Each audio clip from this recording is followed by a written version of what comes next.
మాటకు ఎంత సత్యం ఉందో చూతువు బ్రహ్మయ్యా. నీ సాక్ష్యం ఎంత విలువైందో ఓ అగ్ని చూడయ్యా.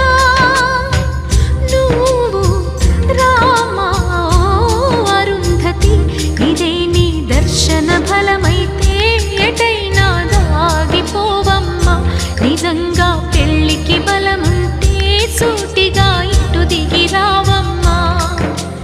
పందిరి వేసిన ఆకాశానికి ఇవ్వమ్మా ఆహ్వానం, పీటను వేసిన ఈ నేలమ్మకి ఇవ్వమ్మా ఆహ్వానం.